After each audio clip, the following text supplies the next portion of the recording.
గౌతమ్ అహల్య బంగారు గాజులని మీరాకి చూపిస్తూ, మీరా గారు, ఇవి నా భార్య అహల్య బంగారు గాజులండి, మీరు తీసుకోండి అని ప్రేమగా సంతోషంగా అందిస్తూ ఉంటాడు. కానీ తీసుకోకుండా షాకింగ్గా చూస్తూ ఉంటుంది మీరా. ఏంటండి మీ భార్య గాజులు నాకెందుకు ఇస్తున్నారండి అని మీరా అడుగుతూ ఉంటుంది గౌతమ్ని. అప్పుడు గౌతమ్, ఈరోజు మీరు ఎలాగైనా మా చెల్లి మా బావగారిని మా ఇంటికి తీసుకొచ్చారు కదండి, సంతోషంగా ఉంది నాకు. ఈ సంతోషంలో మీరు ఈ బంగారు గాజులు తీసుకుంటే నేను హ్యాపీగా ఫీల్ అవుతానండి, తీసుకోండి ప్లీజ్ అని అంటూ ఉంటాడు గౌతమ్ మీరాని, అదే అహల్యాని.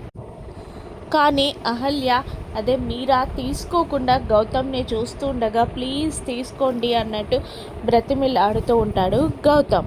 అవంతిక రూమ్ డోర్ దగ్గర నిలబడి ఇదంతా గమనిస్తూ కోపంతో ఊగిపోతూ ఉంటుంది. ఇక కార్తిక్ దగ్గరికి వెళ్ళి రోజు రోజుకి ఆ గౌతమ్ ఆ నర్స్ మీరాని నెత్తిన పెట్టుకుంటున్నాడు. అహల్యకి సంబంధించిన బంగారు గాజుల్ని ఆ నర్స్ మీరాకిస్తున్నాడు వాడు అని కార్తిక్కి చెప్తూ ఉంటుంది అవంతిక. అసలు ఏం చేయాలి, ఆ నర్స్ మీరాని ఇంట్లో నుండి గెంటేయడం ఎలా అని కార్తిక్ అంటూ ఉండగా, ఓ పని చేయండి, ఈరోజు రాత్రికి వెళ్ళి మీరు ఆ అహల్య గాజులని కొట్టేయండి అనగానే, నేనా అని షాక్ అవుతాడు కార్తిక్. అవును మీరే, రేపు ఎలాగైనా ఆ నేరం ఆ మీరాపై పడేలా చేసి దాన్ని ఇంటి నుండి గెంటేద్దాం, అప్పుడు మన చేతికి మంట ఉంటుంది.